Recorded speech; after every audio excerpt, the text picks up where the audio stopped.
अस्सलाम वालेकुम people, welcome to defence outpost. तो कल जीएचक्यू रावलपिंडी में पाकिस्तान आर्मी की 276वीं कोर कमांडर कॉन्फ्रेंस थी, जिसमें पाकिस्तान आर्मी की जितनी भी फील्ड कोर्स हैं उनके जो कमांडर्स हैं उन्होंने पार्टिसिपेट किया। बेसिकली पाकिस्तान आर्मी के अंदर 9 के करीब फील्ड कोर्स इस टाइम के ऊपर एक्टिव हैं, जिनमें से 2 जो हैं वो स्ट्राइक कोर हैं, 1 कोर मंगला और 2 कोर मुल्तान, और बाकी जो 7 के करीब कोर्स हैं वो सपोर्ट कोर्स हैं। तो इन सब कोर्स की जो ओवरऑल ऑपरेशनल रेडीनेस है, साथ ही साथ जो रीजनल सिचुएशन है, उसके ऊपर कोर कमांडर कॉन्फ्रेंस के अंदर एक डिटेल्ड रिव्यू होता है और जो जो इंपॉर्टेंट डिसीजंस यहाँ पर लेने होते हैं वो इसी कोर कमांडर कॉन्फ्रेंस के तहत होते हैं। और इंटरेस्टिंगली यहाँ पर पाकिस्तान आर्मी रॉकेट फोर्स के कमांडर लेफ्टिनेंट जनरल नुमान जक्रिया भी मौजूद थे, जो कि साथ ही साथ एक तो ARFC के कमांडर हैं और साथ ही साथ हमारी जो फर्स्ट स्ट्राइक कोर है मंगला, उसके भी कोर कमांडर हैं, तो वो भी यहाँ पर मौजूद थे। और इस मौके के ऊपर ISPR की तरफ से एक ब्रीफ जो प्रेस रिलीज है उसको इशू किया गया, जहाँ पर मल्टीपल टॉपिक्स के ऊपर ये जो कोर कमांडर कॉन्फ्रेंस है इसके अंदर बात हुई, जिसमें रीजनल सिचुएशन से लेकर हमारे दोनों बॉर्डर्स के ऊपर जो सिचुएशन है उसके ऊपर बात की गई। और बाकी पिछली भी जितनी भी कोर कमांडर कॉन्फ्रेंसेज हैं उनका मतन यही होता है कि रीजनल सिचुएशन के ऊपर बात की जाती है और चीज़ों को असेस किया जाता है। लेकिन इस दफ़ा की ये जो 276वीं कोर कमांडर्स कॉन्फ्रेंस है, इसमें यहाँ पर पाकिस्तान आर्मी की जो next generation war fighting capability है उसको लेकर यहाँ पर काफ़ी ज़्यादा इंपॉर्टेंट डिस्कशन की गई, जिसमें जो कमांडर थे इस कोर कमांडर्स कॉन्फ्रेंस के, यानी कि फील्ड मार्शल आसिम मुनीर, जो कि हमारे चीफ ऑफ डिफेंस फोर्सेज भी हैं, उनकी तरफ से यहाँ पर एक ऑर्डर इशू किया गया है, जिसमें पाकिस्तान आर्मी के लिए यहाँ पर एक मल्टी डोमेन ट्रांसफॉर्मेशन प्लान जो है उसको आगे रखा गया है, जिसके तहत यहाँ पर पाकिस्तान आर्मी जो है वो एक बहुत बड़े मॉडर्नाइजेशन प्लान से गुजरने वाली है। तो ये यहाँ पर हमारे लिए सबसे ज़्यादा इंपॉर्टेंट एस्पेक्ट है कि पहली दफ़ा पाकिस्तान आर्मी ने अपना जो मॉडर्नाइजेशन प्लान है उसको ऑफिशियली सामने रखा है, यानी कि उसको अंडरगो करने का इंटेंट रखा है। उसके बारे में जो डिटेल्स हैं वो तो ऑब्वियसली अभी बाहर नहीं आई, लेकिन यहाँ पर इस कोर कमांडर्स कॉन्फ्रेंस में इस चीज़ को हाईलाइट करना, ये यहाँ पर उसी चीज़ को सिग्नल कर रहा है जिसको हम बहुत पहले से कर रहे हैं कि मे के कॉन्फ्लिक्ट के बाद पाकिस्तान आर्मी की जो वॉर फाइटिंग डॉक्ट्रिन है, जिस तरह से फौज हमारी लड़ती है, उसमें एक बहुत बड़ा चेंज आया है, जहां पर जो शिफ्ट है वो कॉन्टैक्ट वॉर से नॉन कॉन्टैक्ट वॉर की तरफ आ रहा है। यानी कि अब मोस्ट प्रोबेबली इंडिया और पाकिस्तान के दरमियान जो कॉन्फ्लिक्ट होगी वो एक डिस्टेंस से लड़ी जाएगी। उसमें आपके टैंक्स और आर्मर्ड फाइटिंग व्हीकल्स का यूज नहीं होगा, बल्कि आपके जो ड्रोन्स और मिसाइल्स हैं उनका प्राइमरीली यूज किया जाएगा। और क्योंकि यहाँ पर पाकिस्तान आर्मी जो है वो अपने आप को इस टाइप की वॉर के लिए प्रिपेयर करी है, तो इसमें जो मोस्ट इंपॉर्टेंट एस्पेक्ट आते हैं वो 2 के करीब हैं। एक यहाँ पर ऑफेंसिव है, यानी कि जारहाना इकदाम, और एक डिफेंसिव है, यानी कि अपना दिफा करना। ऑफेंसिव में इस टाइम के ऊपर पाकिस्तान आर्मी के लिए उसका जो सबसे बड़ा एसेट है जिसको डेवलप करने में वो इस टाइम के ऊपर काम कर रहे हैं, वो आर्मी रॉकेट फोर्स कमांड है, जिसको जैसे पहले मेंशन किया कि पाकिस्तान आर्मी की most important corps 1 corps Mangla के जो कोर कमांडर हैं वो हेड कर रहे हैं। और इसी रॉकेट फोर्स कमांड के अंदर पाकिस्तान आर्मी के जो सारे मिसाइल सिस्टम्स हैं वो एक जगह उनको एक कमांड के अंदर रखा जा रहा है। और ना सिर्फ इन मिसाइल्स को एक जगह एक यूनिफाइड कमांड के अंदर रखा जा रहा है, बल्कि इनके अंदर जो नए सिस्टम्स हैं उनको भी ऐड किया जा रहा है। जिस तरह से आप लोगों को पता है कि पिछले कुछ महीनों में Pakistan army rocket force command की तरफ से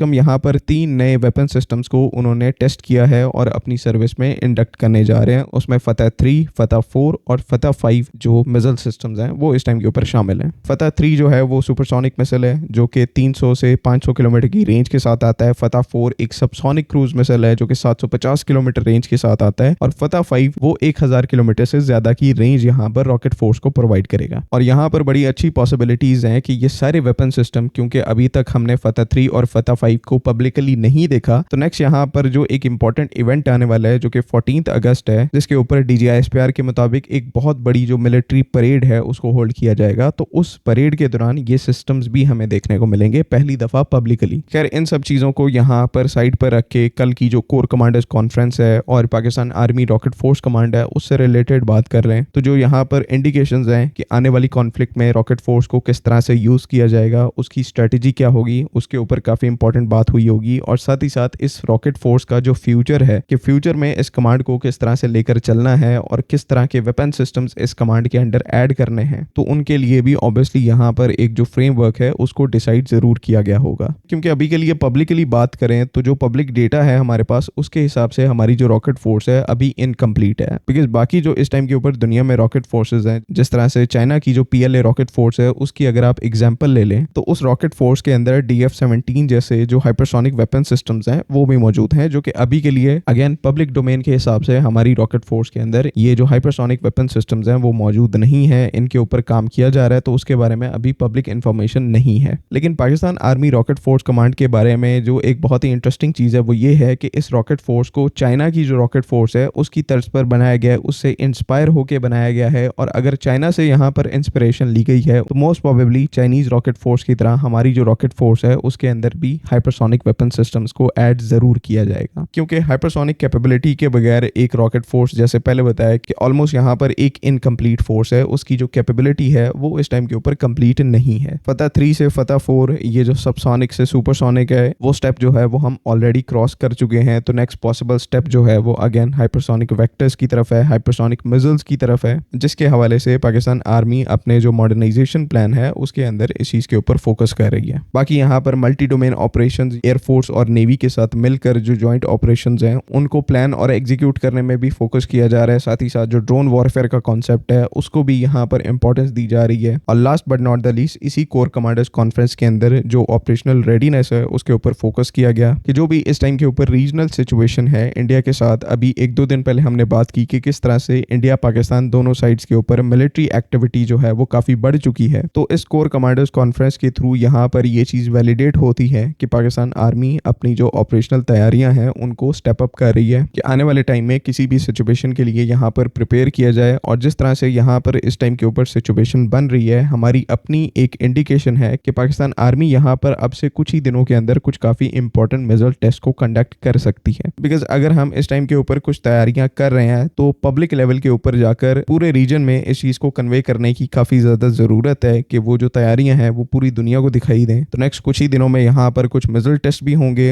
एंड इनसे रिलेटेड जो फिर प्रेस रिलीज है उनको भी इशू किया जाएगा। तो ये यहाँ पर एक पर्टिकुलर काफी इंटरेस्टिंग एस्पेक्ट होने वाला है और let's hope for the best. बाकी आपका कोई ओपिनियन है तो काइंडली उसको कमेंट्स में जरूर लिखें। अगली वीडियो तक के लिए अल्लाह हाफिज़। पाकिस्तान जिंदाबाद।